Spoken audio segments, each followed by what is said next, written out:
All right, good morning, everyone. We will go ahead and get started for the sake of time as people are continuing to join here. Welcome to Authentic Leadership and Mindset for Success with Anna and Amy.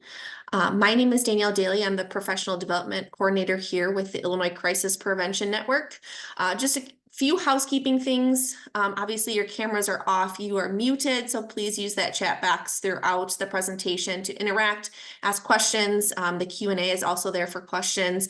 Please make sure that your settings are set to everyone. I think by default it sets it to just hosts and panelists. So make sure you set that to everyone so that everyone can see your comments. Please visit our website, icpn.org. You can view all of our upcoming webinars. We do have two different ones on the website currently.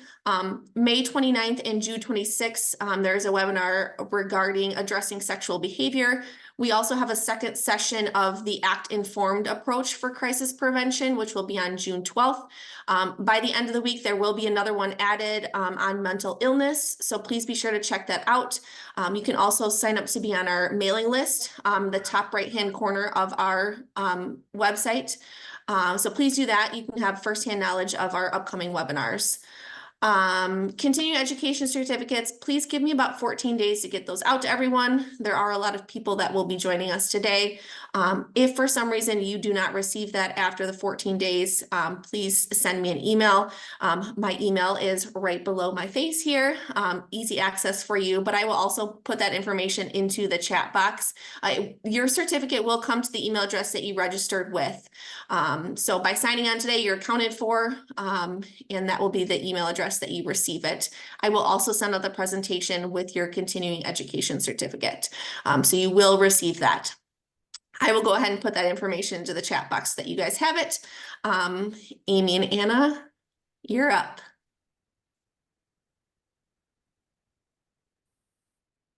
That was good, Danielle. Happy hump day, everybody. My gosh, it is hump day. When we were signing on, Anna said it felt like Friday, and I agreed with her, and I just sort of ran with that in my head, but it's not Friday at all. It is really only Wednesday. So, okay. Yep. So we are here to talk about leadership. I am certain that at this point, the majority of you have attended a training that Anna and I have done. So we will spare you sort of the boring details about who we are and what we do. And so we thank you for joining us. We love to sort of come and get on here and talk for a couple of hours about things that are passionate to us and meaningful to us and sort of drives us. And so one of the things that we wanted to talk about today is sort of what leadership means to you. And so I'm gonna put Anna on the spot a little bit and talk about, ask her what is important to her about leadership and the idea of having a leader that's authentic. And so where did you sort of become interested in this topic, Anna? I think that I've always had like some sort of gravitation toward leadership, like even thinking back to like high school and sports and classes and things like that. But I think it was really during COVID. I was in grad school and I actually took like a leadership track for my master's program. And just took all the leadership classes that I could just because I thought it sounded interesting and actually started to learn about it and the research and the pillars and all these different angles to come at it. So I think that's where it started. And then I just started kind of grabbing random books and listening to podcasts and things like that. And I realized that I always had some of that leadership part of me that I wanted to pull out more because I wanted to be able to like show up for people better. So yeah, I think that's probably what pulled me in. What about you? Yeah, so I think that I am a product of a kid that got a job when she was 18 at an organization and sort of worked my way through the ranks. And, you know, you realize quickly that you have to sort of not work as hard if you can keep people. And so I sort of became fascinated with the idea of what, like building a team, and that at the very forefront is because of leadership, right? Like all sort of teams are met by a leader, and then sort of figuring out who on your teams you could sort of count on that could lead different things. And so I think I sort of just naturally became interested in the idea of leadership. And then what we're going to talk about today, this sort of theory of authentic leadership, is just sort of maybe like a personal sort of philosophy as well, and sort of how I operate. And so it was sort of nice to see that put in sort of a theory. One of the things that we want to have a little bit of a conversation about before we get started is sort of who, you guys, who are the leaders in your organization? Are the people that provide direct supervision to direct care staff considered leaders in your organization? Who's supporting the supervisors of all the direct care staff? And so sort of what is your hierarchy, just to sort of get us thinking about leaders that we're surrounded with every day and sort of what that looks like. I am a sort of hub out of the Rockford office, but work with a variety of different offices throughout the state. And so I can pick out different sort of leaders on each of our team. We have, sort of people that naturally emerge as leaders doing a variety of different things. And I think that we sort of all hold each other accountable for different things too. So I'm just curious to hear what people feel like are, who the leaders are in their organization. We got Yeah, a and when I quiet was group doing today. when I was doing some reading on leadership, it was actually interesting that a lot of companies, agencies can't identify who their leaders are. So if you're sitting there kind of struggling, you're not the only one. It was a lot of people were kind of finding there's that one person that you can always depend on and go to for things, but it was harder for some people to identify who their leaders are if you don't have a leadership team identified. Some agencies have a leadership team and some don't. So yeah, just throw in the chat box who you guys consider your leaders at your current agency are. So what is your sort of philosophy on leadership, Anna? Personally. So I think that there are several different layers of leadership. I think that each agency should have a leadership team identified. But there can be different kinds of leaders. There can be leaders that just know a discipline really well, or a leader that knows a topic. Like for our office, for example, if it's trauma informed care, we know we can go to Katie Rowe. Like she's a leader in trauma informed care. I think there's leaders that the middle management can gravitate towards for help, knowing I have a problem and I need a solution. I need some forward thinking. I know I can go to this person, whether it's case consultation or just help with the bigger picture or something like that. I think there's leaders for the people leaders. And then I think there's leaders of departments, the people's, what are you smiling at? The people leaders. I like the people you leaders. like that? Yeah. So yeah, I think there's a whole bunch of different sorts of leaders. I think that only a small amount of people just naturally fall into leadership. And one of the things that we'll talk about is that we need to figure out who our forward thinkers are and help develop them into leadership roles and give them that ability and that confidence to be able to do that. Yeah. So we're getting a lot of comments with sort of titles. A director, a CEO, chiefs, quality managers, program managers, associate program managers, the vice president, my boss, those sorts of things. A few comments about, that idea that you just sort of said. So let's dive into that a little bit more with what we're going to talk about. So we're actually going to start with reviewing a survey, and we'll get into that in just a second. And then we're going to get into this theory of understanding authentic leadership. And then how we can sort of move forward. So sort of practical approaches to that. This is a 2-hour training, and so we will likely take a 5-minute break in the middle of that to sort of get going. So one of the first things that we wanted to talk about was a survey, and I'm not sure how many of you are familiar with the Anchor survey that they put out every year. This is, look at me, I'm like, this is, I don't know, maybe the 4th or 5th year in a row that they have put out a survey specifically geared towards direct support professionals. And so I want to spend a little bit of time talking about that because I think it's going to sort of lay the groundwork for this idea of authentic leadership. So they teamed with Realis.com and they surveyed 763 direct support professionals. And so that's a pretty staggering number of people in our field that are doing direct support work to answer a survey.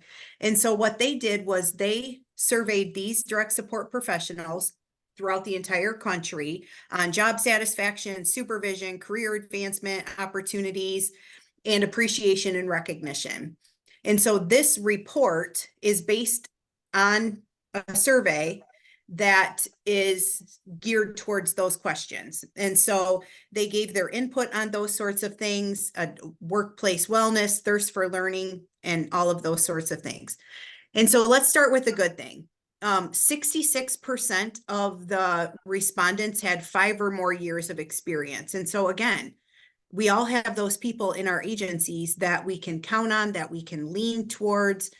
And so in those 763 people, 86% of the people surveyed said that they enjoyed their work because they felt like they made a difference in the lives of people that they supported. So that's a great number. That's a high level of satisfactions. And that's good news for all of us that are leaders, managers. That means that they're more likely to buy in and enjoy our company culture if we can create that. And they were also more likely to say that there were no challenges to working as a DSP. These people also felt more prepared and sort of had a greater likelihood of staying at their organization. So this survey focused on 3 different areas. It focused on staff support, appreciation, and well-being, training and career advancement, and supervision. So the first section, staff support, appreciation, and well-being, 65% of respondents reported that they would be moderately, so it was sort of like a Likert scale, somewhat, not a lot.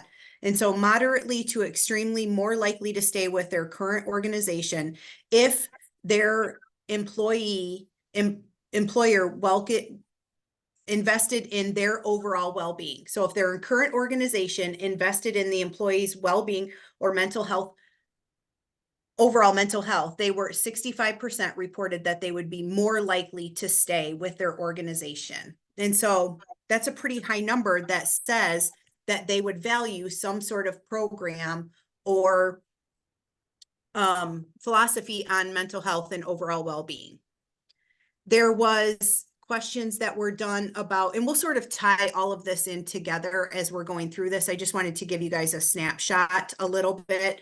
And so their most preferred method of receiving recognition, 66% stated that they wanted professional development opportunities. 65% said they wanted to provide new leadership and career opportunities. And then 64% said recognition directly from their supervisor. So you can sort of see that on the top there. And then after that, it falls off pretty significantly. And so not too many people, if you go down to the bottom, 30% said that they liked public recognition in front of their team. 32% public recognition in front of the organization's CEO. Yet only 50% wanted reward or gift cards. 66% wanted the opportunity to participate in some sort of professional development opportunity. And so I think this is sort of a better snapshot of a bigger picture, because how often do we just decide what it is that people find valuable and meaningful in terms of receiving this recognition? And so maybe because it's important to Anna that she get public recognition, then we're going to sort of blanketly apply that to everybody instead of really looking at what's important to people, how do they want to receive recognition, and those sorts of things. Or, I think we've all sort of seen the memes and the jokes about how, oh, you're burnt out. Don't worry, we'll fix it with a pizza party, right? And I know that we're not doing it to like fix burnout. It's a way to say thank you. But if we have data that shows that the majority of people would rather participate in some sort of professional development opportunity, have some sort of leadership or career opportunities, is that something we could do? Could we have some sort of professional development day? And again, we'll sort of explore these ideas as we get through this, but I thought this was pretty profound in terms of, what people want when they're deciding how recognition is important to them. The next section was training and career advancement. So most respondents felt confident in their skills and ability.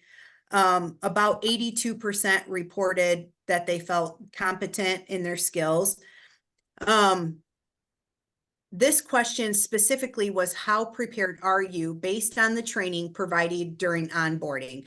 4% said not at all prepared, 18% somewhat prepared, moderately prepared, very prepared, and then extremely prepared. And so there was not a lot of people that felt unprepared to do their job. And so I think that we look at this and we think, not bad, right? But I think when you look at the actual numbers, only about 1/3 of DSPs felt moderately prepared to begin their role within their current organization. And I think that if we think about how it is that we have to train our staff nowadays, I mean, how many people are, sort of repeating the same training week after week after week, or you have them start at a specific time because they have to be able to do X, Y, and Z before we can even get started with having them on the floor or in the homes or whatever that is. And so I know that some of this stuff we're really limited in terms of what we can do to fix it. But I think it's important to understand that we're putting people in situations that maybe they're not, extremely prepared to do, and then wondering why things aren't going the way that we would want them to, or plans aren't being run the way we want them to, reinforcements not being delivered the way that we want them to. How much are we actually teaching and training, and then sort of following up with teaching and training and giving feedback and all of those sorts of things. Yeah, and just to tie up on that a little bit, I think that, was it 32% or something were prepared? I think it's almost more important to have a statistic or a percentage as to, I think that's okay for that percentage to feel prepared, because we're working with people and we don't know what we don't know. And we can only teach so much to prepare them for the job. But then on the other end, where leadership comes in, then if we're only 32% moderately prepared, what percentage of people feel like they have leadership or support or something along the way to help increase that percentage?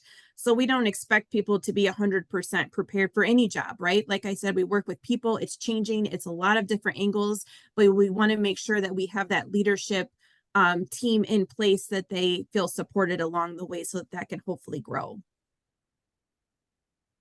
Yeah, I think that's a nice sort of tie into the number itself, right? Like, you're right. And we don't expect a brand new employee to feel 100% confident in everything that they do by any means.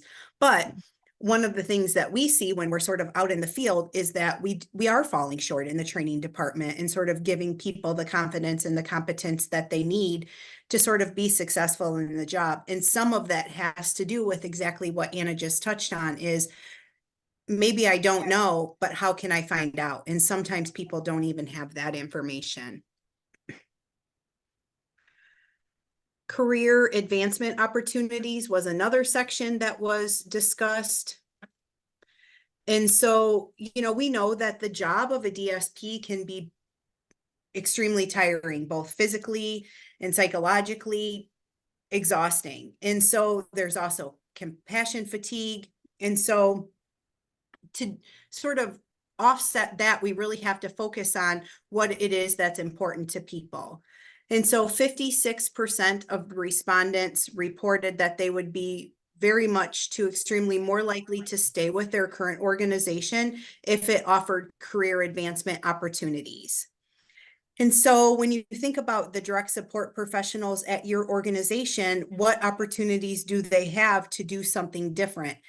And we'll get into this a little bit, but like what sort of strengths do they have that we could use to sort of grow and build to people?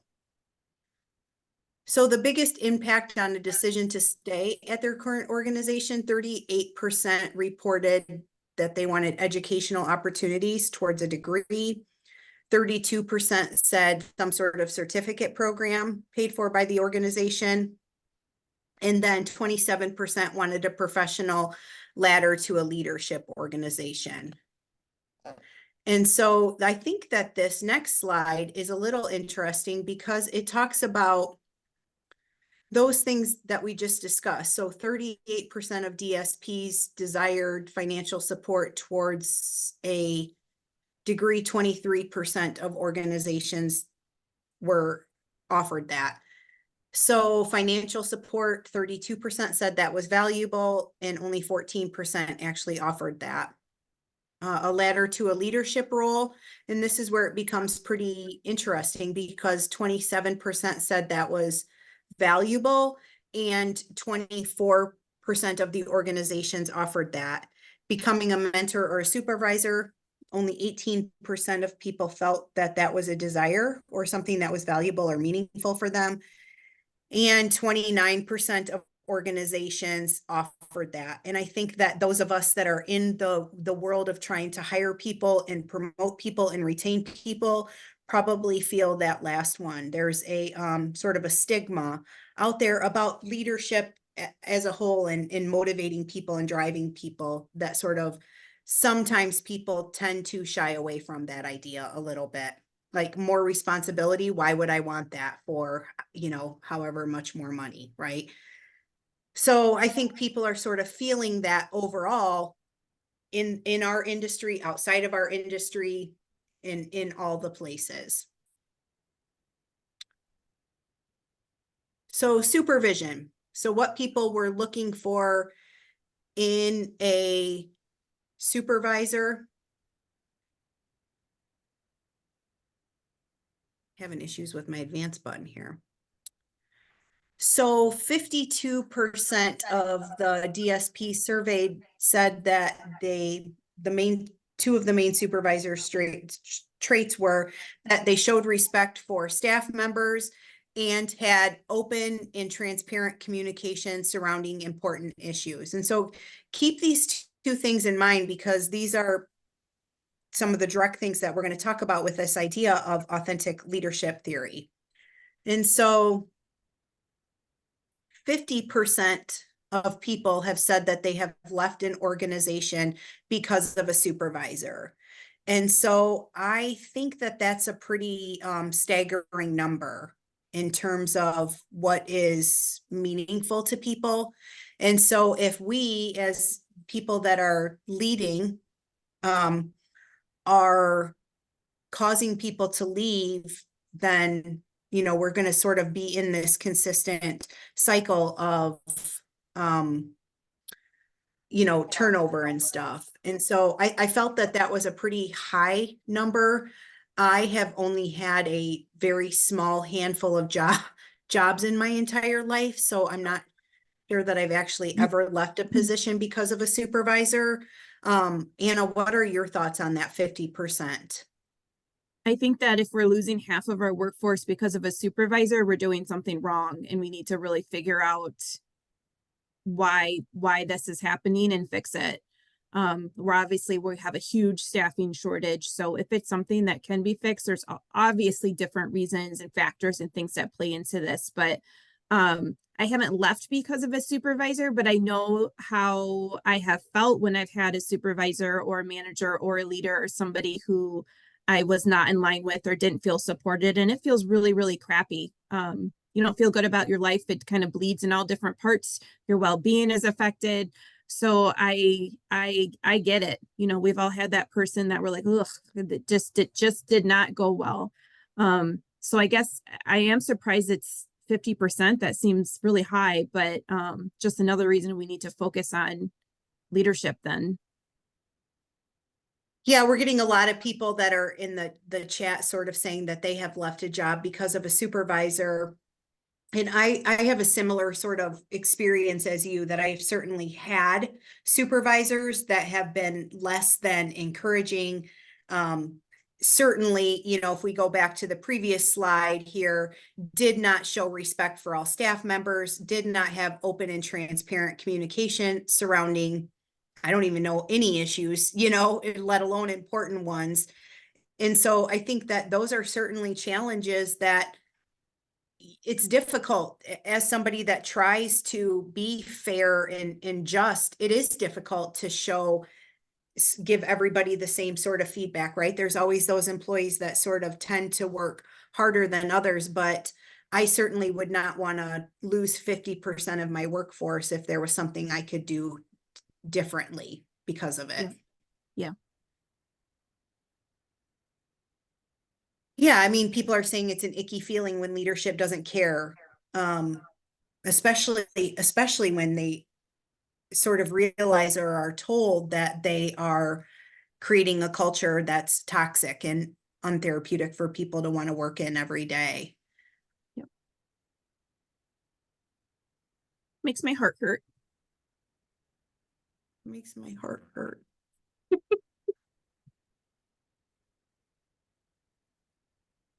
So another thing that was discussed was having a platform to provide open. So having a platform to provide feedback about a supervisor was extremely important to 81% of the people. I just had to read it out loud. I was trying to paraphrase it and it just wasn't coming out right. So 81% of people said that it was important for them to give feedback, right? The people we just talked about. I'm thinking about people that I have had as a supervisor of me where I didn't have a safe space to say anything. So you just sort of either you have a choice to make, I guess. And now that we're talking about it out loud, you leave or you just deal with it, right? And so I guess it just sort of depends on how toxic and hostile the sort of work environment gets. Of those respondents, so 81% that said it was important, only 59% said that they had such an avenue that was currently available. And I thought it's not, I guess, that big of a discrepancy, but to me, it seems like such an easy thing to fix, right? Like 81%, I would take 81% as a behavior analyst all day, every day, right? Like that's a great percentage. And so if 81% of people think that that's important, it seems like it's a very easy thing to do to give people that avenue for feedback. And so we're going to discuss that sort of in our third part of this. What do you think? Do you have any questions or comments on the survey at all? Again, if you go to ancor.com, it looks like this. It's a PDF, it's free. There's other questions in here that they have laid out for people that I did not share with you today just for the sake of time. But I think it is pretty true and pretty telling to, yes, I will put that in the chat for you guys to a link to the survey. And we can have maybe Danielle send it out too. I'm not sure what that looks like, but it's just a PDF. So yeah, I think it's definitely worth reading because some of it was like, well, of course, but other of it was like, whoa, because one of the things I like to say is as a leader, I don't get to decide what's important to people, right? The people that I work with every day get to decide that. And it's my job to sort of figure out how we can navigate the importances that they have. Good job, Danielle. Danielle just put the survey in the chat. So now what? I think that there's this idea that if you build a great place to work, great work takes place, right? We all have those teams, or have certainly had or been a part of teams where people are happy, people are thriving, and great work tends to get produced, or certainly a better quality of work, or a better feeling, whatever it is that we're doing. The individuals, if you have a certain group of direct support professionals, as somebody that has worked at a large ICF, there were times where I had, certain direct support professionals where the home was thriving, the individuals were happy, our behaviors were, our targeted behaviors were at a lower frequency, lower severity. And some of it, I think, had direct correlation to people feeling valued and supported, and it was a great place to work. And so in turn, then great work sort of took place. And so in talking about this idea of 81% of people want to have a place to give feedback. So let's just give them a place to have feedback. Let's validate. Let's use our best listening skills. Let's praise and recognize people, maybe not publicly, or give them an opportunity to do the things that they want to do. It seems so easy, right? And so where is the breakdown? And I think we have all been to plenty of different leadership seminars, or read different articles, or have been passionate about different things. But it really is sort of this systemic puzzle piece that needs deliberate planning and action, that needs to come from a team of people. And so that's where this sort of theory of authentic leadership comes into play. And so I'm going to have Anna tell you a little bit about authentic leadership, and then we'll get to the third section where we're sort of tying all of this together. Okay.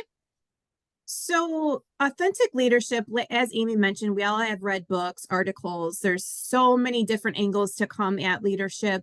Authentic leadership is just one of those many things. It just resonated with Amy and I when we were doing our research on it, which we'll get into throughout this. But I think, like I said at the beginning, the question for authentic leadership is, how can I show up? How can I take my skills, my qualities, and really advance those and use them for the good of, your agency and the people that we're working with. So we'll get into authentic leadership, but before you go to the next slide, just throw in the chat box if you are a manager, or if you are a leader, or if you're both.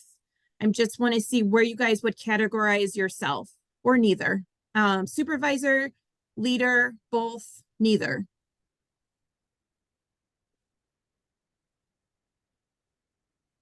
Okay. Yeah, this Neither is officially. interesting, right? Yep.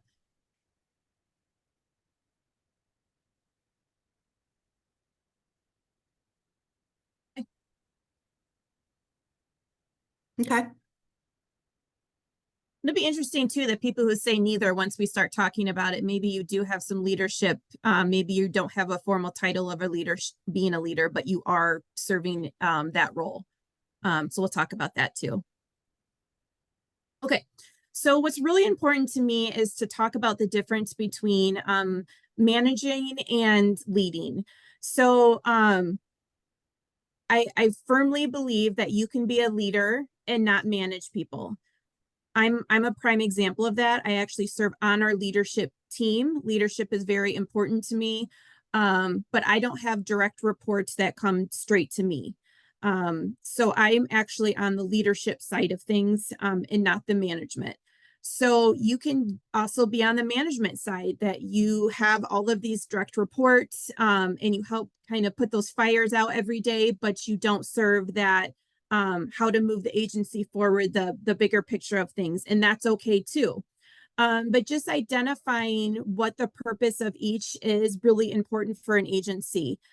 So first, to start with the managers. So you're dealing with complexities all the time, right? So you have staff calling in You have to figure out how to adjust your staff, pull this one from here to work there, beg this person to work a double. Like, you guys know those complexities. This person's got to get to a medical appointment, but this person got pulled over here. Like, you guys are absolutely great. Like, we could probably name 100 agencies in the state and someone would come to mind who at each agency are those go-to people.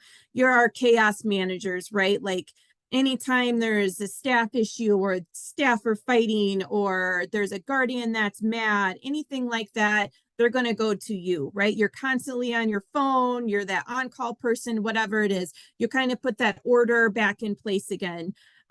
You look at the quality and make sure that you guys are having a profit. So what are the services that you guys are supposed to be providing, and are you providing them, right? You're going to get the job done. You know those procedures, you have them in place. You know, the quality assurance part of it, like, that's your thing. And these are, management is something, especially in our group homes and our SILAs, that we have to have, right? If we don't have a good manager or a good management team in place, our whole place will just crumble, right? Is that person that when they're on vacation, you're like, oh crap, now I got to pick up whatever it is that they do on that day-to-day basis. I remember when I was a Q and a manager, I'd be at the end of the day and I would say, like, what did I do today? I can't even tell you what I did today because all I feel like I did all day was put out fires. So that's your management. Your leadership side now,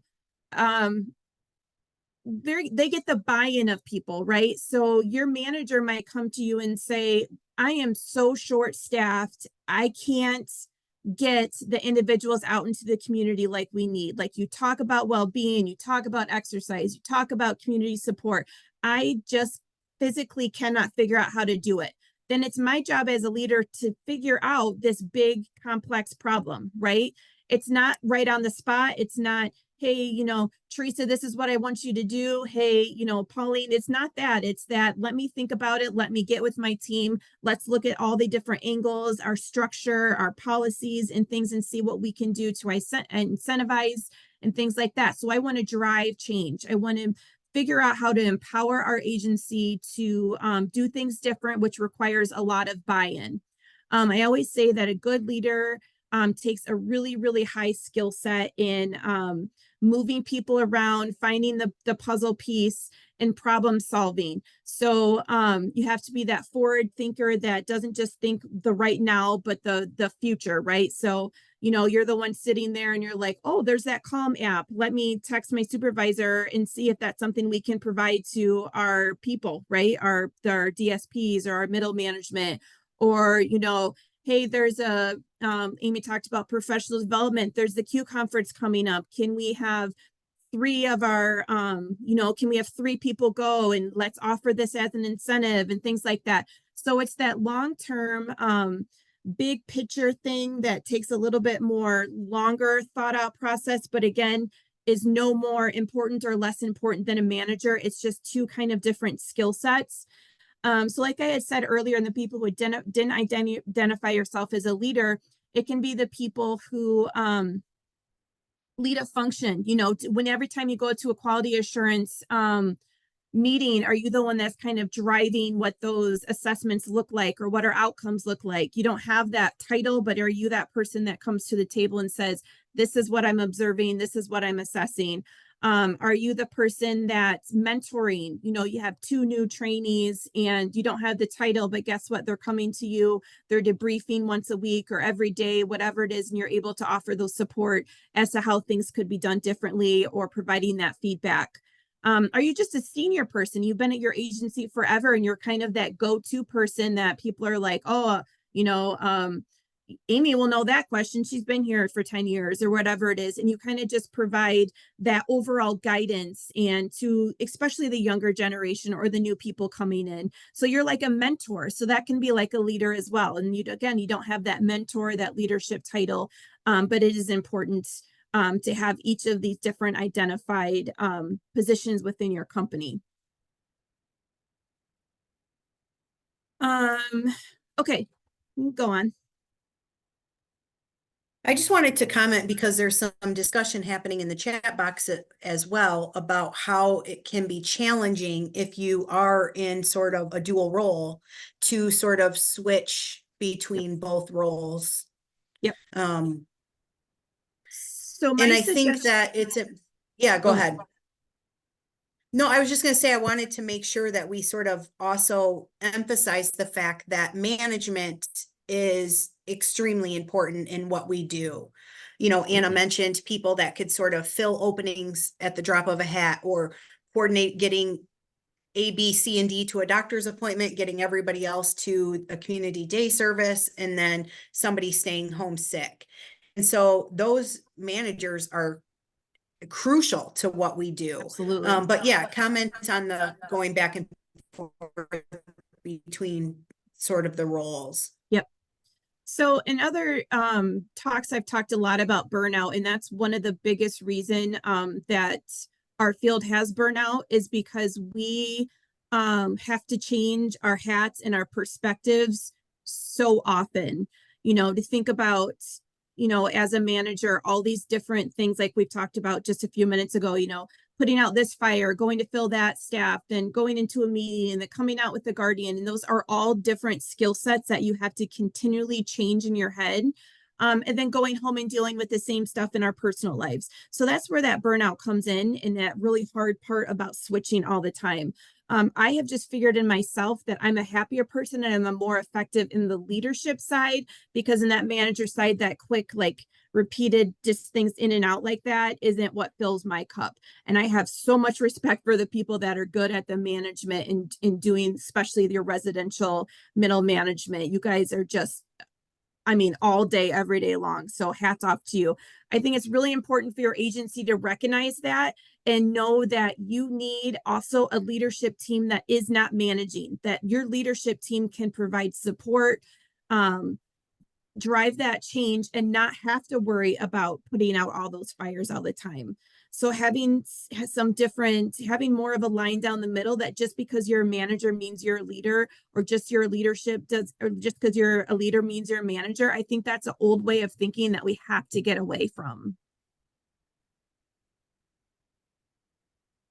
I do not like being called boss. Amy does not like being called boss either. Oh, you just sent it to us. Yeah, she doesn't like that either.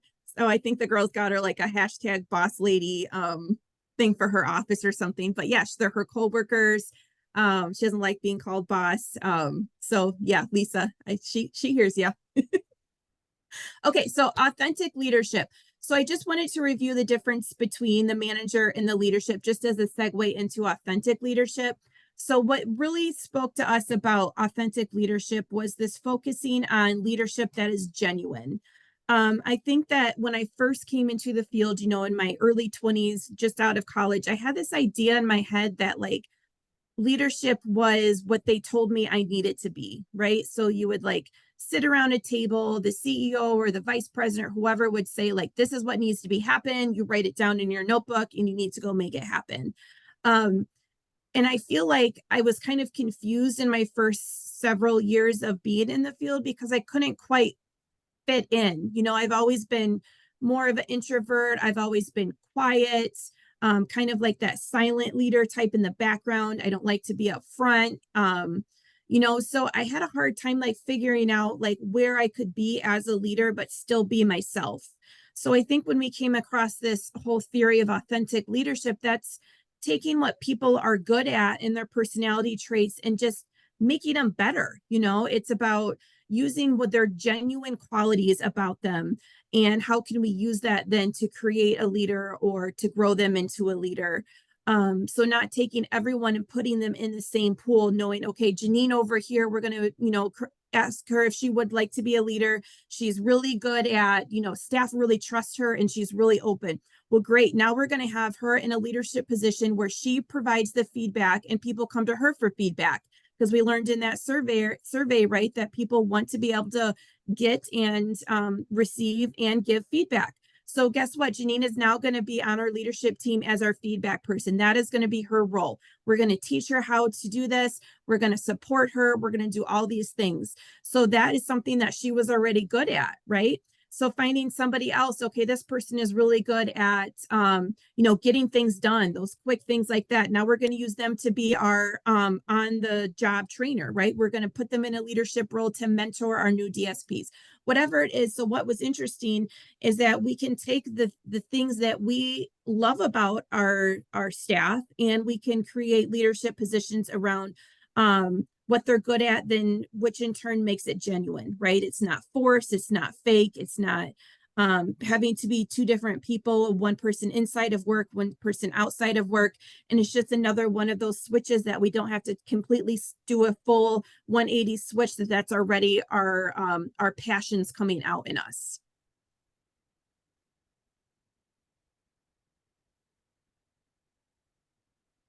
This is a little bit wordy, but I think it is just a good capture of authentic leadership.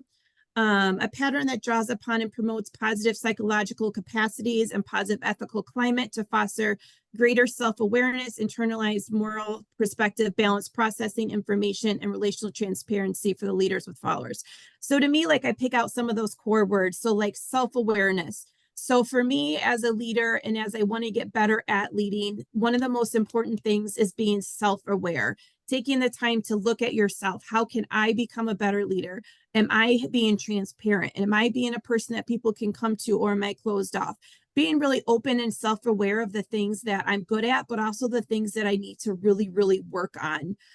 How to process information. That's a big one. You have staff coming to you from different angles, in their personal life, they have something going on, or, their supervisor isn't treating them the best, whatever it is. We have to know how to really process that information and slow down and try to figure out, again, those puzzle pieces so we can be transparent, and open with people and be able to give that feedback. So that is a little bit wordy, but it had some big words in there that I thought it were nice to pull out when you look at leadership.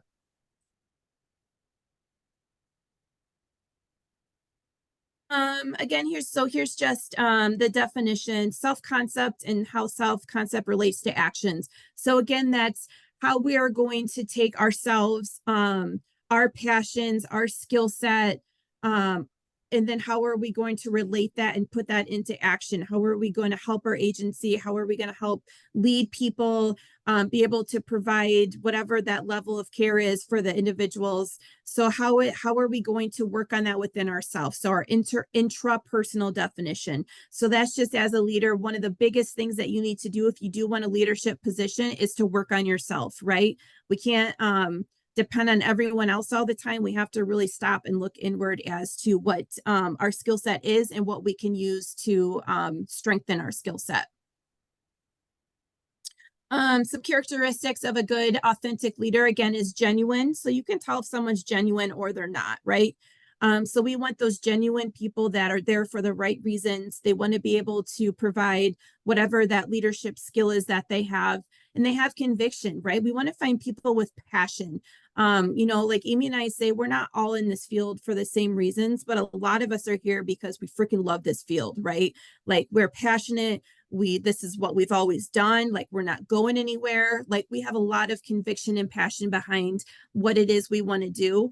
And those are different for everyone. Amy and I have very different convictions and compassions and different skill sets, and that's okay. And then that leads into, we want originals and not copies. So I always give the example that Amy and I are both leaders, but we are very, very different people. And that is 100% okay. Amy is really, really, really great at building culture, getting a team together, things like that. And I feel like I'm good about being open with staff and having those tough, hard conversations. So we don't want to morph into the same person. We want to be our authentic selves. I want to know that I can go to Amy as a leader and depend on her for things, and she can go to me and depend on things. So I think that that's important to know, is that we're not trying to like make everybody the same sort of leader. We want to really take what their abilities are and mold that into something great.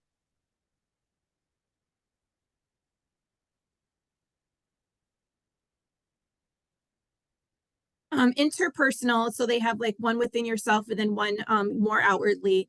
Is created by leaders and followers together. So, I don't always like the word followers, but I think it's fine in this context that everybody doesn't have to be a leader. Some people like to be followers.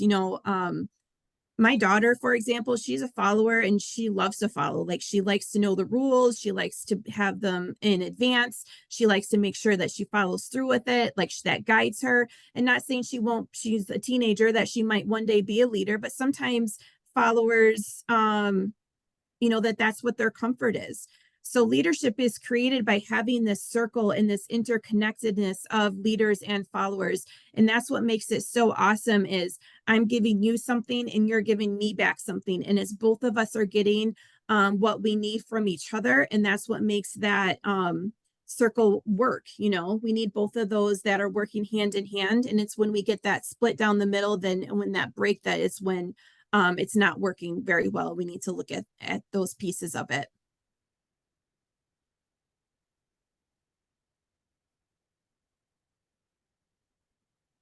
Okay, so just some more, just some definitions and things. So leadership based on self-concept, that again, who are we? Oh, wait, that's your different slide you're on. Leadership can be nurtured and developed. No, you're fine, you can go back.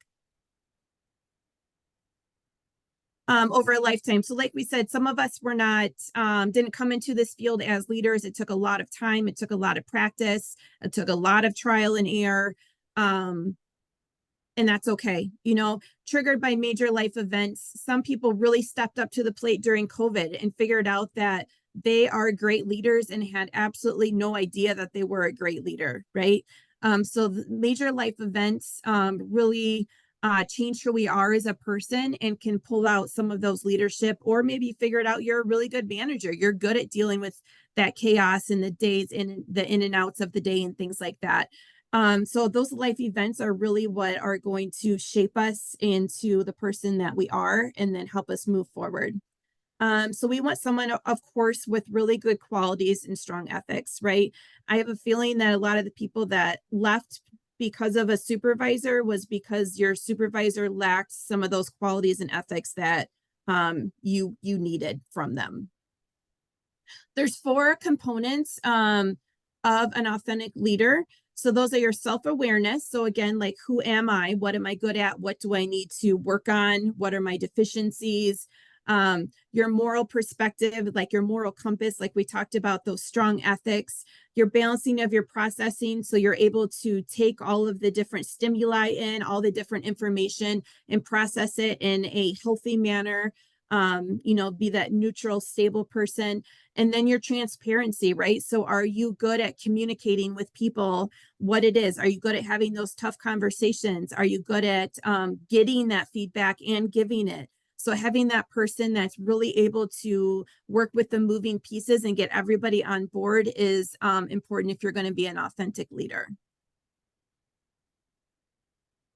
I think that one of the things for me that stands out when we're talking about defining authentic leadership is that transparency piece, because if you go back to your first bullet point there, where leadership can be nurtured and developed over a lifetime, and it can be triggered by major life events, that in and of itself tells us that there are times where we're going to fall short, that we're not going to make the best decisions, or that we're not going to be the best leader that we could have possibly been. However, I feel like, go back to that 81% of people, that's a good number. That's a high number. That's a solid number. And so if we can sort of do the best job that we can the majority of the time, and we're transparent when we fall short, usually people will be pretty graceful with you. All of the people in the comments that talked about how they left a job because their supervisor was such a way, right? I don't think that it had to do with one situation, or I suspect it did not have to do with one situation. It was probably continued things over the course of time. And so I think that, as Anna continues and as we sort of go through and talk about these components, that being self-aware when we do fall short and then being transparent when it does happen is super important for your culture, your team, your collaborative, all the things. Yeah. Like I say, if you can show up most of the time, right? So if I come to work and I am just not in a good space, or I'm not in a good space this week or this month, communicating that, like, guys, like, I'm not my best version of myself right now, you know, whether I want to tell you, you know, maybe I'm going through divorce, maybe you know, whatever it is, being transparent about that and saying like, I'll get it together, give me a chance, like this, you know, this is life, right? Let's all roll together. What are you laughing about now, AB? Well, I feel like the way you said that, it kind of alluded to the fact that you're going through a divorce. And No, so okay, I feel like you might get some questions about that. no. There are days. There are days. I do like my husband though, most of the time. That's funny. Okay. Yeah, I had some significant health issues late last year, and so I couldn't show up every day. And I remember I was so incredibly blown away by the amount of support I got from all of my teammates, that I mean, it literally took my breath away in terms of how many people showed up for me. And, you know, if I sit and reflect on that, I pride myself on showing up for everybody else every single day. And so I'm sure, you know, the feedback was it wasn't a big deal, right? Like we got you. And so I feel like, you know, if 81% of the time or most of the time we can do the right thing, the times where we fall short, people are usually pretty graceful with us. Yep. Yep. I know. And I remember you going into surgery and calling me and just being overwhelmed with all the texts and people who had reached out and stuff. And you were like, it's almost like too much, like I can't deal with it. And in my head, I was like, well, of course, like why is this like, even like, why are you even surprised that this many people are being supportive and showing up when you show up for other people all the time, you know? But as Yeah, yourself, you don't see that. You don't think you you deserve it. You don't. don't think that you're like, what did I do to deserve this? And it's like, well, you've worked your butt off to support other people all the time. So of course they're going to show up. But we're hard on ourselves, you know? Yeah. Yep. Very much so. Very, very much so.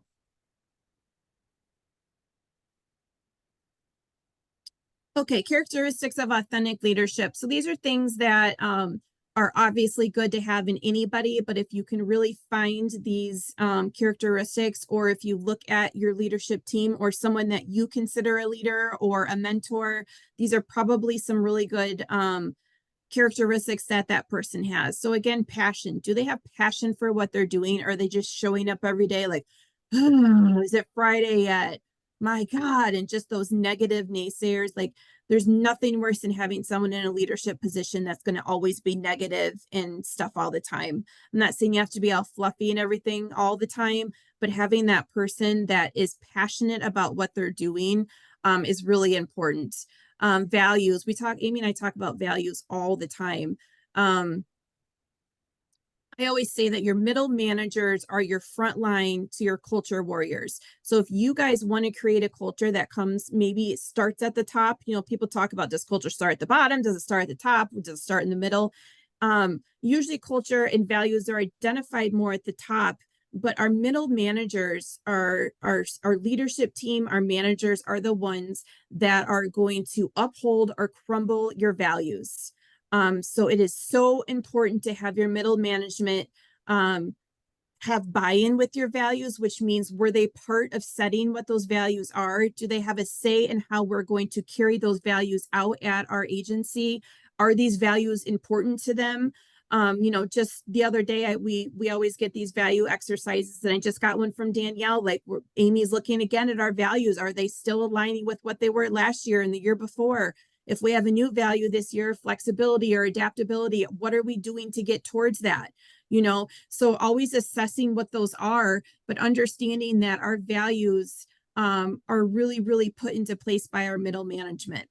So if you guys have a toxic environment at your work or you're trying to correct things, I would really take a look as to what your middle management is doing and how they are feeling like they are supported. If they do not feel like they are supported, then they are not going to carry out your values, and rightfully so, right? No one wants to be told what their values are and told them to have this nice hunky-dory agency if you don't feel like you are receiving the support from the top and the bottom that you need in order to carry those out. Yeah, and I think if we go back to that previous slide with that transparency piece of it, you know, oftentimes when we're in your agencies and in talking to your staff, during our observations, it's the disconnect is that they don't understand what everybody else's role on the team is, right? And so there's always this idea of, well, what is she doing? You know, I'm busier than she is. And so I think if you take into consideration the idea of transparency, that goes a long way in terms of with everything that we do. Of course, we don't have the same job that a direct support professional do. And so just, yeah, somebody just put in the chat, understanding how they fit into the bigger picture of an agency. And that comes from us. And also then how we fit into a bigger piece of the agency too. And sometimes I think, you know, we talk about this sort of evolution of this idea of leadership. You know, when I first started in the field, you know, it was very much a sort of a dictatorship. Here's the rules. Here's what you're expected to do. If you don't do them, then there's disciplinary action. And that will be basically an informal, a formal, a suspension, and then you're terminated in that order. And so I feel like we've gotten away from that a little bit, with the idea that going sort of tying this back to that survey, because our workforce is telling us that it's important to sort of continue to evolve and change and get away from that idea that people don't understand what the other people on the teams do. I mean, why? Why can we not share that with people and make everybody understand what our roles are? Yeah. Yeah. Yep. And right now we have just such a different layers. You know, we talk about generations all the time, but we are finding that different generations want different things or want different things out of their work. And you know, the job force that's hitting right now, they want meaning, they want connectiveness, they want a say, they don't want to be told what to do, they want to be able to provide feedback. You see what just happened? What? You spilled? No, just part of my desk maybe broke a little bit, but it's Oh, okay. We are can you now carry like on. this? Are you like this? If Um, all of a sudden it just goes shunk, I'll be back in just a couple of seconds. okay. Okay. Be sure Carry to on. not take your camera off so we can watch it though. Oh, your guys are all gonna see it on full live. Okay. Squirrel, back on track. Um, so yeah, learning to this new way of thinking, right? So we want to, like Amy said, we want to get out of that old way of thinking. We got to get people in our job force. We got to get people back in this field. People kind of left during COVID. We want them back. We want to fill their cups. We want people to come out of college knowing that they want to come into this field. So we have to do things differently. So this is just what research is telling us that people want. And if we want to start filling shifts, having good agencies, providing good quality services, this is just one of the pieces of puzzle that we just have to focus on. And your agency individually has to sit down and really think about how they're doing things. I think I hit all of those, didn't I? Think so. I mean, yeah, that self-awareness, that sort of moral perspective, that balance processing, taking other people's opinions into consideration, and then that open and honest idea of a true self. I think, yeah, I feel like we definitely have. I'm going to suggest that maybe we take our break here. It's about 5 minutes after 11. So we'll take maybe like a 10, we'll say 7-minute break. So then in 10 minutes we can start again. So everybody Okay. can sort of refresh their coffee or whatever it is we're doing. And then we'll be back to finish it up.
Okay. It is 11:15. On the dot. Punctual. People are chatty today in the chat box. I know. I love it. I Me just love too. it. Me too.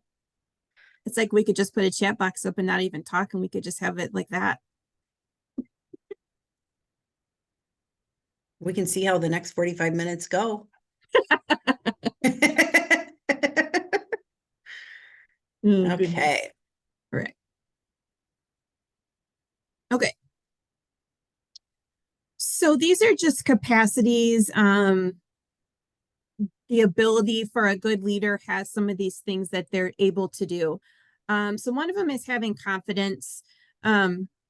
This is something that can be learned and practiced over time, obviously, right? No one comes in being this like ultra confident person. We learn through our experience.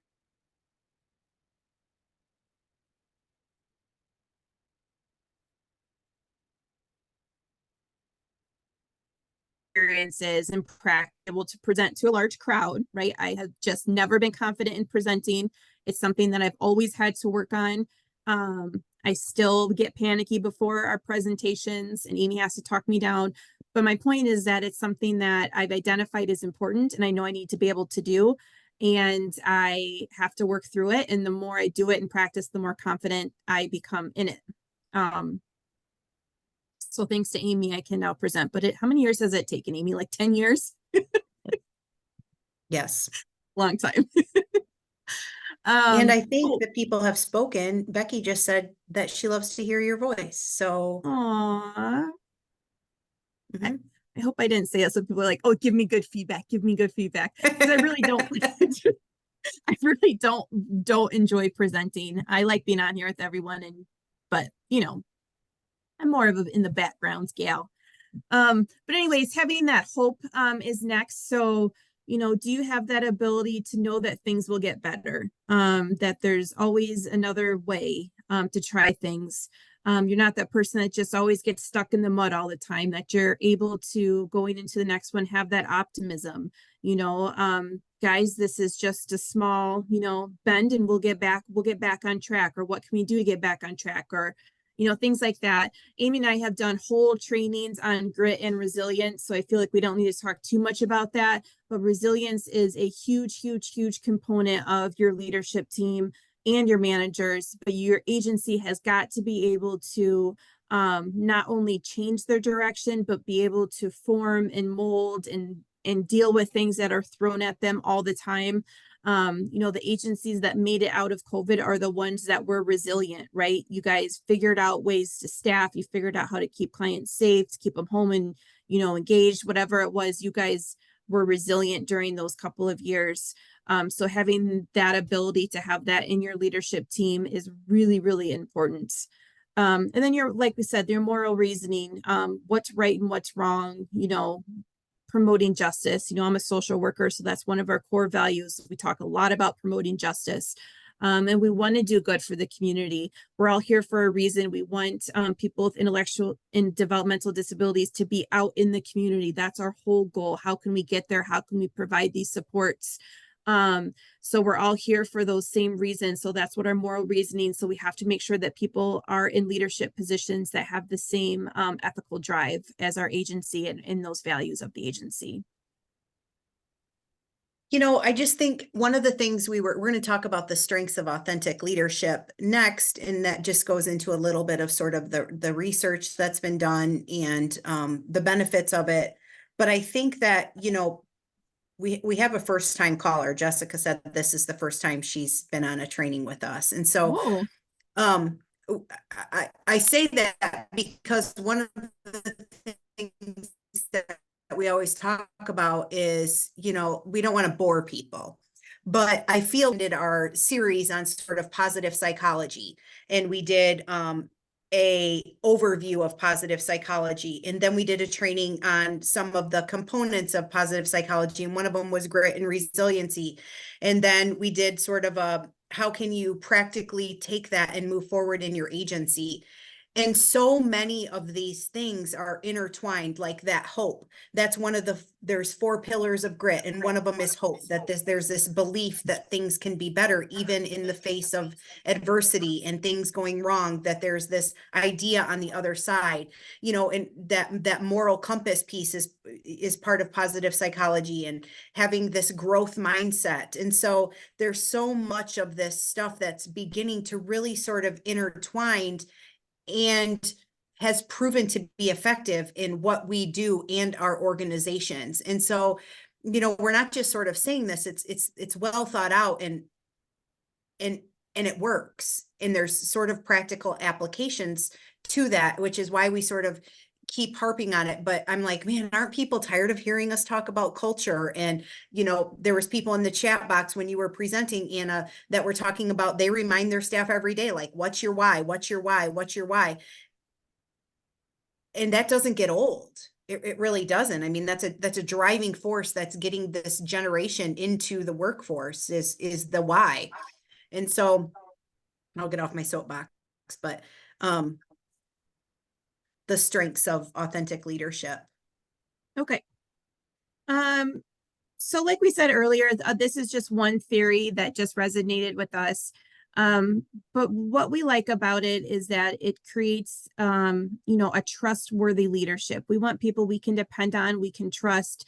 Doesn't mean that they have all the answers, but they will listen, and they will try, and they will fail with us, and they will succeed with us. So it's nice to have someone to depend on, especially during the last several years, knowing that you have leadership, whether they are identified as leadership or not, that someone that fills that void, right? Someone that you're able to depend on, bounce ideas off of, try to fix things. So having somebody that's trustworthy and authentic, and you know is the person that you're going to see is going to show up for you, is really important.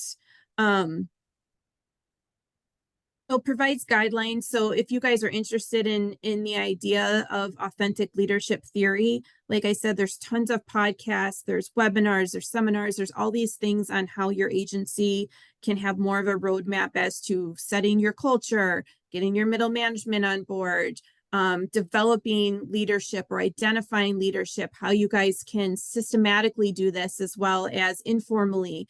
Like I said, some people have those roles and some people don't, and it's informal. Finding people's strength and using that towards your advantage at your agency. We want to focus, just like in positive psychology, want to focus on the good, right? Like we're kind of need to move forward. Being a pessimistic, being negative all the time is just draining. It's soul sucking. We got to get away from that. So finding the good and really retraining our agency and the people in it as to how we can have more forward thinking and get away from just that old school mentality that we've had for a really long time. And that we can learn to be more authentic. So it's, you know, I think I don't know if I wrote it down, but I think it was only 10% of people actually show up as a leader, want to be a leader, know that up front. But we know that we can take people and we can capitalize. Wait, what do you mean? What is that? What are you saying? Only 10%? Like, only 10% of people like who join the workforce, like, can I walk in the door and say, like, I want to be a leader, I'm ready for a leadership position. That's interesting. I guess what sort of sparked my thought when you said what that was, going back to the survey and what a low percentage of people actually wanted some sort of management role, which I think is confusing, right? Yep. With people, the difference between this idea that there's a difference between management and leadership, and that there was more opportunities available than people that actually wanted that. And so, yeah, that's interesting for sure. Yeah, and some of the agencies that are doing really well, which I think you talk about in the application, are the ones that are creating these positions of leadership. And if it's something that they don't have, they're creating it. If someone is in there and has a passion for something, creating something around that. I know you talk later about that lateral sort of thing too, and that's the same idea as how many opportunities are we offering within an agency, even if it's just a lateral move and not necessarily a promotion or something like that. So I think that people are becoming really cognizant on different methods that they can use to hopefully get this authentic leadership going, whether you call it authentic leadership or not. Yeah. I'm Um, surprised that those of you that have attended trainings with Anna, this is where I expected you to hold up your books. Where's your books, Anna? you know what? I had a whole stack of them and I was like, I'm not even going to show my books today. And I even had like a couple of podcasts written down. I'm like, I'm not doing it today. I'm not. It's amazing. I know. I know. You're okay. I'm looking at them all. I got them all sectioned off though. That Harvard Business Review on leadership was really calling my name.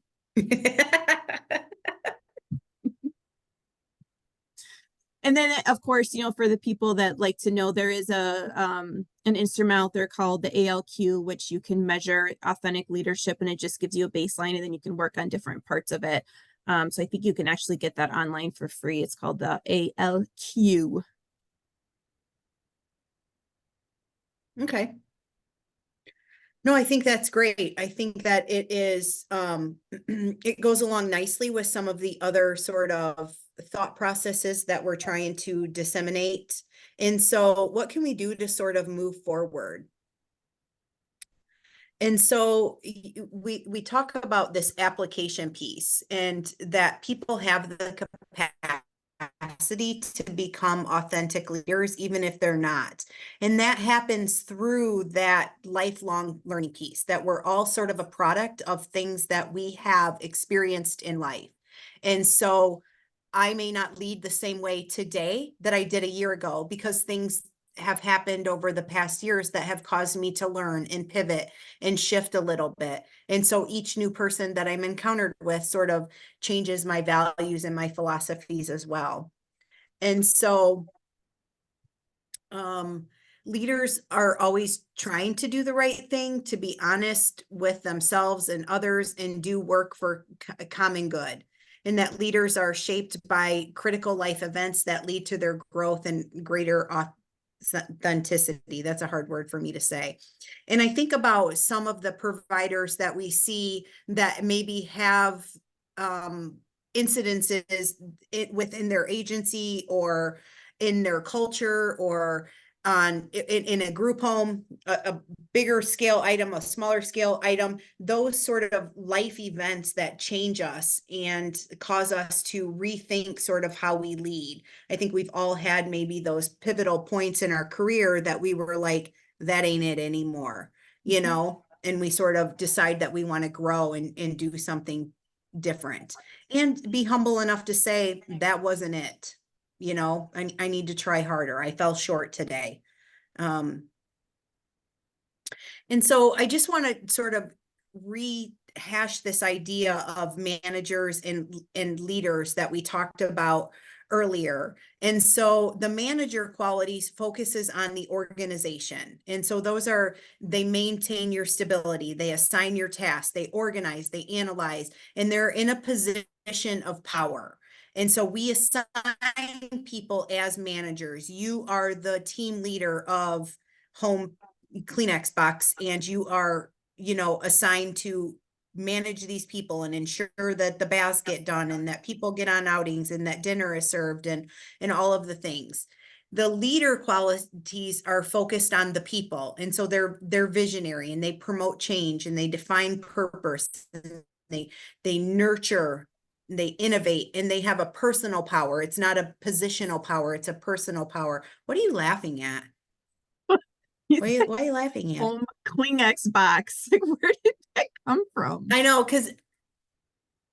because I was gonna say I didn't want to call out an agency, and I had a specific home in mind, and then I'm like, gosh, what if they don't want me to say their home name on here? And so it was this whole thing in my head. So then on my desk is a Kleenex box, and so that's what I looked at and saw, because a lot of places name their homes after things. So anyway, yeah, that's They it. do. They name their house after things. Yeah, like a street name or a person or come on, you guys, help me out, people. What are your homes named after? It's usually the street they're on or something, not a thing, not an item. No, I'm talking about, I don't know.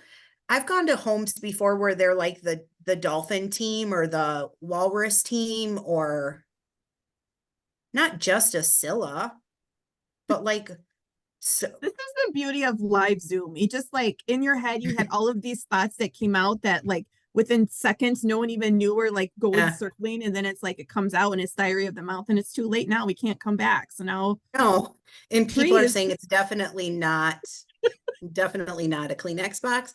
But this also wouldn't have happened if you would have just turned your camera off to laugh at me instead of laughing at me live to everybody. Sorry. Okay. Continue. So this again is just sort of a recap. Managers, extremely important, right? We are going to drown without a good manager running our homes. A leader is going to help us sort of grow in culture.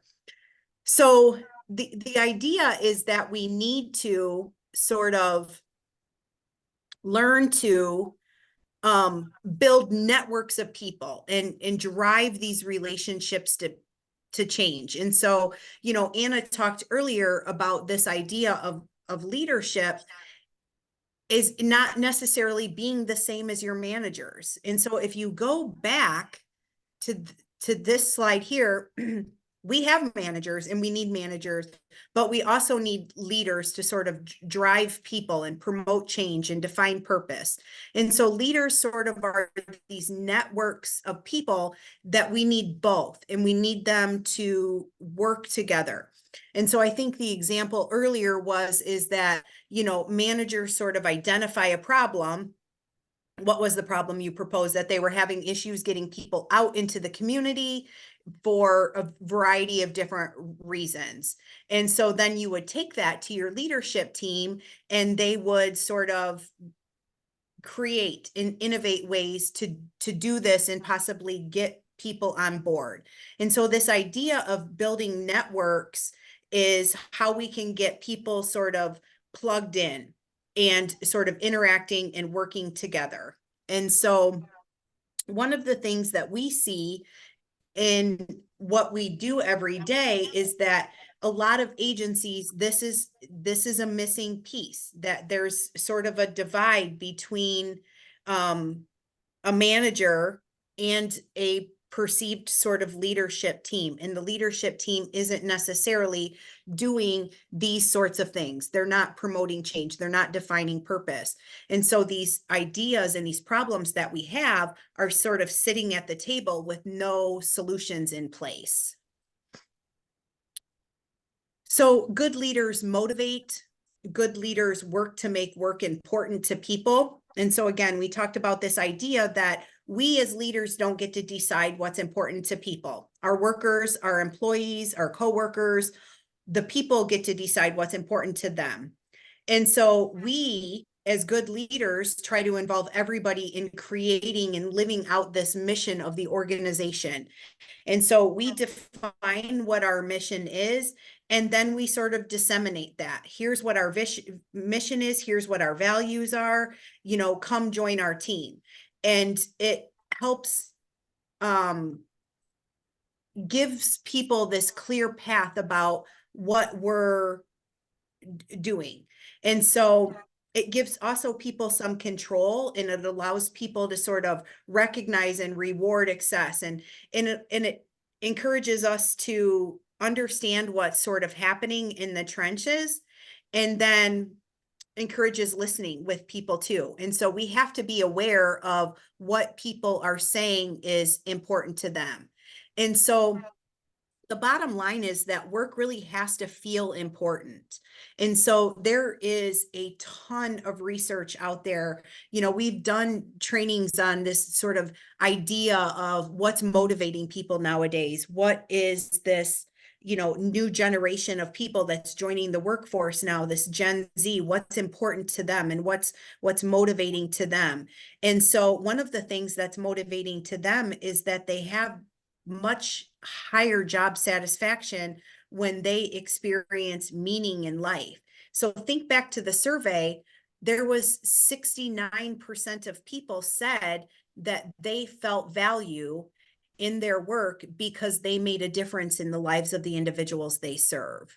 And so that's sort of a common theme across all of these topics that we have been discussing. So what happens when work feels important? So again, studies show that we have a much higher job satisfaction when we experience meaning. And so being a caregiver and having this idea of being valued in and of itself can be pretty meaningful to people. And so when this happens, when work starts to feel important, then the work itself becomes motivating to people. And so it satisfies people's needs for achievement and sense of belonging and their ability to live up to what our value and our culture piece is. So how do we create this culture of leadership? We need to give people this wide variety of career experiences early on. And so we're getting this younger generation sort of joining our workforce. And so what is it that they excel at? What is it that they don't excel at? What is it that they like? What is it that they don't like? And so giving people opportunities and allowing people to take risks. And so how many of us have learned because we were allowed to fail? In the talk we did about grit and sort of positive psychology, we talk about this idea that success is sort of at the top of an iceberg, right? And at the bottom is failure and trying over again and picking yourself up from your bootstraps. And I think there's a saying that Michael Jordan does about how he was called on X amount of times to make the game-winning shot and missed, and how it was only then that he truly sort of won by trying over and over and over again that made him sort of, this great basketball player. And so really learning to fail and succeed and allowing people to fail and succeed, giving people opportunities for lateral change and creating those networks within your agency, and then challenge all level of people with creating opportunities for people. I see a lot happening in the chat box, and I'm not really sure. It's hard to sort of monitor if you see that. There's anything we need to sort of stop and touch on, just holler, okay? Okay. So what sort of drives people? Earlier in the chat box, somebody mentioned that they continuously ask people what their why is. And that's it. I mean, that's sort of it. We have this idea of value-driven organizational culture. And so values are the guiding principles of our culture. And so it shapes our choices and direction of our organization, and it provides compass. It provides our directions to our true sort of north. And then culture is sort of the way we do things around here. And so what does your culture at your agency currently feel like? What's one thing that you cannot do at your agency? And maybe it's some old archaic rule that happened because of a public health survey in 1979, and we just sort of hung on to that. Or what does your agency actually say about culture? Who has the keys? Who's allowed behind door number 2 in this room? Do you have to call 6 people to get that? What's on your agency bulletin boards? What are people seeing? Who do you call in an emergency? If you work in an office, are people's doors opened or closed? And what's the vibe in each one of those different situations?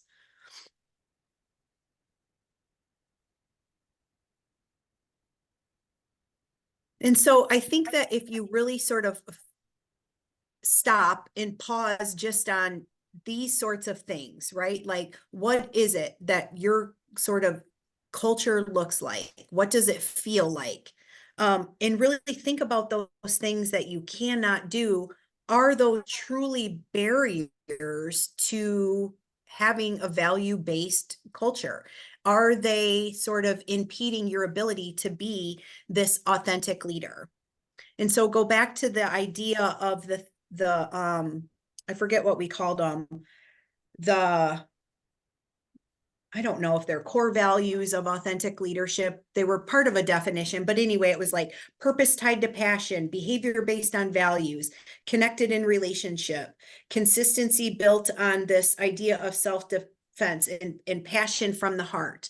And so when you look at these questions, do any of these things impede you from doing any of those things?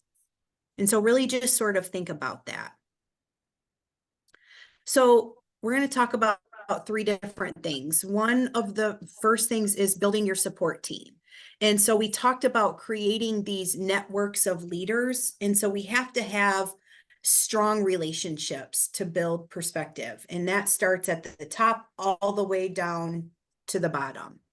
And so there has to be this idea that there's this openness, and that I forget what the number was, but I think it was like 89% of people found value. Maybe it was 81% of people found value in having a space where they could give feedback, but a much lower percentage, 60 some percent of agencies only had that.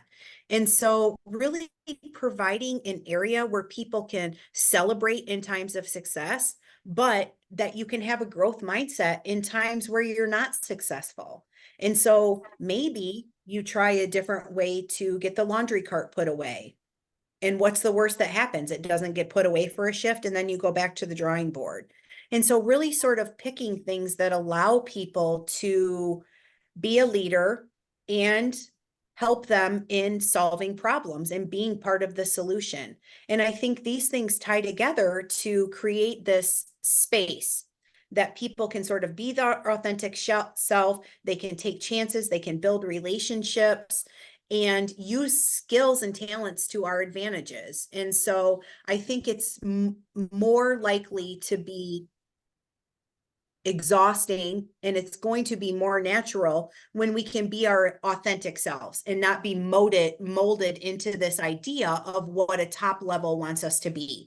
And so moving away from that sort of dictatorship style of leadership and really sort of being allowed to be our natural self, which was one of the things that Anna talked about earlier in terms of one of the, I'm not sure, I can't remember exactly what they were called. I keep calling them core values, but really having that idea that it's not a one size fits all approach, that we have all of these different employees. And so there's going to be all of these different ways of doing things. And so one of the examples I like to give is that, how many different ways is there to sort of get to the number 9. You can do 3 and 3 and 3. You can do 8 and 1, 5 and 4, 7 and 2. And if the answer is 9, are any of those possible solutions wrong? And so really sort of being open to this idea that everybody has a seat at the table.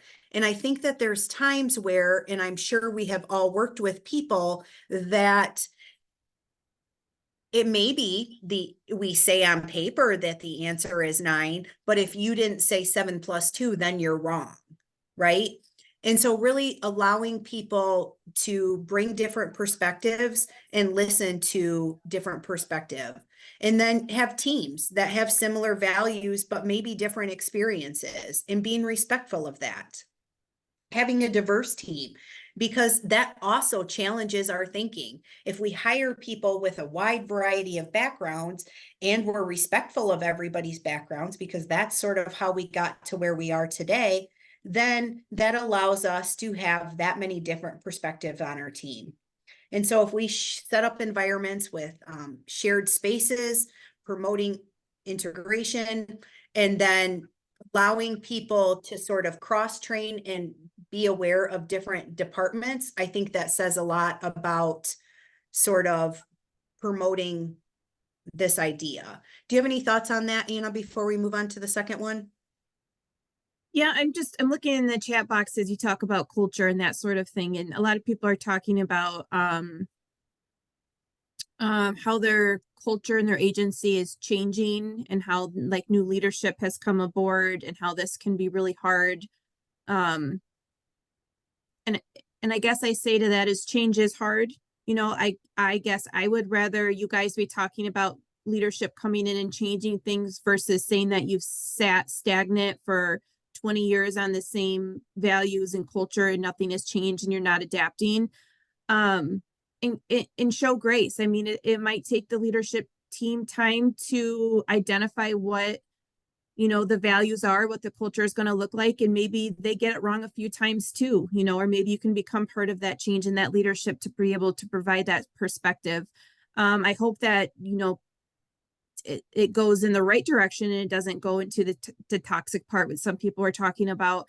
But I just challenge you to think a little bit on the positive side, that they are trying to make a change, and that maybe they just haven't hit the nail on the head yet, and that they're going to keep moving forward and keep adjusting, adapting, and being resilient to your agency as the culture does change. Yeah, I think that's great advice. I know that, Anna mentioned that we sort of discuss our values every year because people come, people go. We've had a year worth of experiences that has maybe shifted our values a little bit. But a couple years ago, one of the values that hit we do a top 5, and then we always throw in a little bit of fun, was the idea to embrace change. And I can't help but think that that has to be one of the things that came out of COVID that was positive, is this idea that change is okay, and that there's more than one way of doing things, and that if we are embracing that and respectful of that and graceful of that, that we're all going to come out on the other side of people's thought processes much better human beings, if nothing else. Yep. So the second thing was this idea of staying grounded. And so having this steady and confident presence, that it takes discipline. You really can't do something one day and then not necessarily the next. And so you really have to be alert and at a high level. It is those people on this that are leaders, like true, authentic leaders. It's a lot. It takes a lot. And especially, I would argue, most of us are also managers in some capacity, just given the nature of the human service field. It is not uncommon for there to be that sort of crossover at this middle management level. And so it can be a lot, and there can be burnout. And so, but in order to get that sort of buy-in and have people understand what it is that we're doing, there has to be that say-do mentality. And so we can't do something one day and then not the next. And we can't be consistent. We can't not be consistent. And so when the going gets tough, we still have to be consistent, both in good times and bad. And so I think the idea that there is this, that we all win together and that we all fail together, is sort of what great teams are made of. And so there's this idea that we talked very briefly about motivations for people. And there's these intrinsic sort of motivatings for people. And then there's these external, am I saying that right? The external ones, like money and raises and things like that. But I think that while certainly money is a motivator for people, it's not the only motivator for people. And I think that as this Generation Z continues to enter the workforce, they're going to challenge that even more and more, that that's not everything. In fact, it's not even the top thing anymore, usually, that people are looking for. So how can we achieve this? We can balance your life. I think a big buzzword now is work-life balance. But, Anna mentioned earlier, really filling your cup and having things outside of work that can fill your cup, because at times what we do does not. In fact, it can take from it, right? And so we deal with things that are challenging. We deal with a population that can be challenging. It is no secret that resources are low. And so having things outside of work that can fill your cup and really have that balance is good. And then I'm going to let Anna sort of talk about that middle one, but working deliberately and diligently on identifying the work-life balance and being the same person across environments. And you gave a great example earlier when we were sort of talking about this morning, Anna, about the room thing. Can you just share that? I think that's pretty powerful. Yeah, so it compares being the same person across environments to like your home. So you have your home and you have different spaces within your home, different rooms, right? So if you think about it as your home, as your life, so like one room is your work life, one room is your family, one room is, you know, your coworkers, another one is, you know, stuff to do outside of work, hobbies. And if you think about when you're at home, you're able to move about your home and be the same person, right? So when we think about our life, we should be able to move across rooms no matter what environment we're in and be able to be ourselves, right? So like the person that I present to you at work should be pretty in line with the person I am at home, right? And if that's off balance, and that's something you really need to work on, or, you know, is your family getting the best version or the worst version of yourself? Same thing at work. Are you always coming into work stressed out? And not presenting the best version of who you could be that day. And like we said, there's always off days, off weeks, off months, whatever it is. But if we truly use authentic leadership, then it allows us to be the person who we are and not have to be created into what we think we should be as a leader, or what, you know, the board has told us we should be, or whatever it is that we're taking people's personalities and their likes and their passions and their interests, everything into account. Because that just helps it helps fill our cup. It helps not take from our cup. It's just one more thing. Like I said, we don't have to keep flipping and thinking, okay, now I'm in executive mode. Now I'm in manager mode. Now I'm in mom mode, things like that, that we're able to be the same person across environments. So hopefully the people that you do think of as having authentic leadership are the same people, whether they're at home or at work. Yeah, that's great. Thank you. So then the last thing that we wanted to talk about was, I don't know if you can hear me. I'm getting a thing saying, okay. Shoot me a text or something, because I keep getting a box on my computer that says my internet connection is unstable. You just Anna, have a but little we're bit of almost breakup, but done. when you keep So talking, it just so usually you works know, through if it. okay.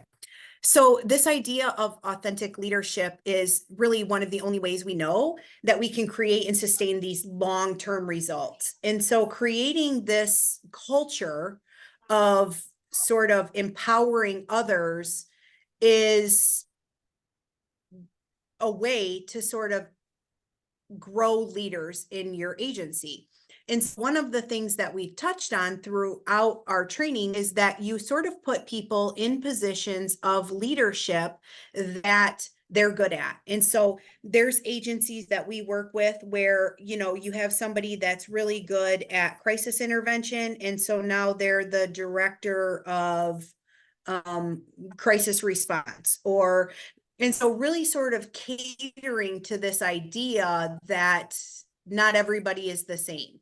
And so we can do this by giving people opportunities to learn. And so go back to our survey in the beginning, there was, 80 some percent of, or 60 some percent of people valued the idea to learn and receive additional training over receiving recognition in sort of a public format.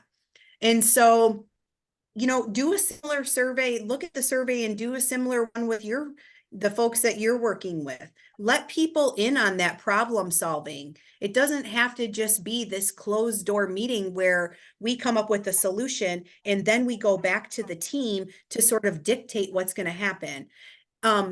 As a behavior analyst writing behavior plans, I know that my behavior plans are going to be far more successful if I get feedback and input from the people that are sort of in the trenches every single day. And oftentimes it doesn't always matter what the intervention is, as long as it's applied consistently across staff, across settings. And so if we get this buy-in from people, and it's sort of their idea and they feel empowered, then I'm going to be far more successful than I am if I come up with a plan and then try to implement it. And so really sort of listening to ideas and then allowing people to be themselves. and not trying to make them fit into a mold. And so we talked about this idea that authentic self and this consistency and compassion from the heart. And if we don't allow people to be themselves, then we're going to miss out on sort of those foundational principles of authentic leadership. And so we sort of highlighted the benefits of this numerous times, but there's, you know, increased job satisfactions among employees. We know that people, when they feel valued, have increased job satisfaction. That's not just with the ANCOR survey. There's research out there to sort of show that people, when leaders make employees feel seen and heard, that they're likely to stick around longer. If there's better workplace conditions, I mean, who wouldn't want to work under somebody who sets clear expectations, makes fair decisions, and creates opportunities for growth? Those are things that I think we all sort of want. We want for ourselves. And so certainly I would think it'd be fair to say that there's other people that would want something similar. So an emphasis on collaboration rather than this idea that we're all individuals. And so I have worked with people previously where everything had to be their idea. And if it wasn't their idea, then it was sort of poo-pooed. And that's a pretty hard place to be day after day after day, because you sort of start to feel shut down. I think about, you know, those people that we probably all have in our lives that ask for your opinion, but they don't really want your opinion. They already sort of know what they're doing. Sometimes my husband does that with the yard.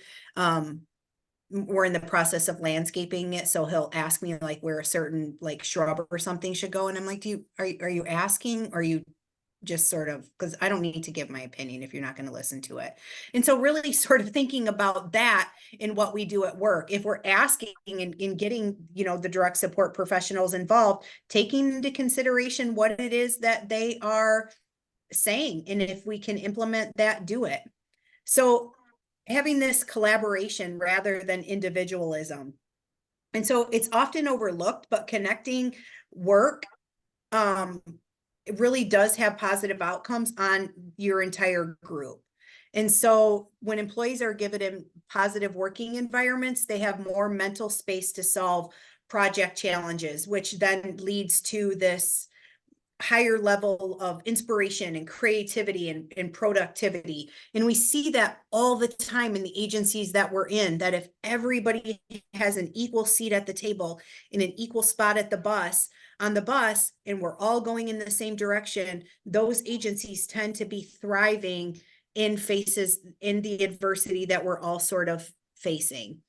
A strong, authentic leader will be the backbone of your team. It's a foundational element, and it makes it easier for all the team members to succeed, which means that over the course of time, we're going to make more progress, which is going to result in sort of higher performance overall. Here's just a quote to sort of end it with. There was a quote that we talked about in the beginning. And in the beginning, we also talked about what a leader is. And to me, this is sort of an excellent definition. And so she defines leaders as anybody who takes responsibility for finding the potential in people and processes, and who has the courage to develop that potential.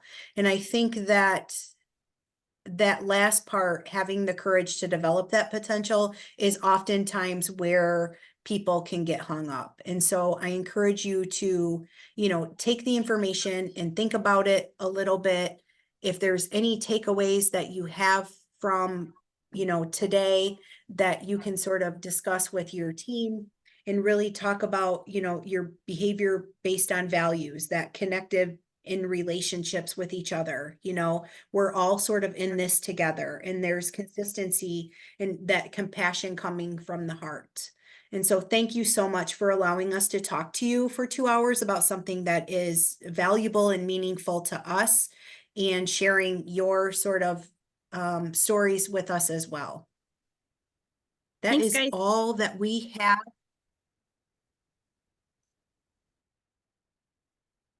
All right. Have a good rest of the week. Just a reminder to give Danielle 2 weeks to get your continuing education. It will come to your email. And if you don't receive it after that, go ahead and reach out to her. Other than that, happy Wednesday. Have a good rest of the week. Bye, guys.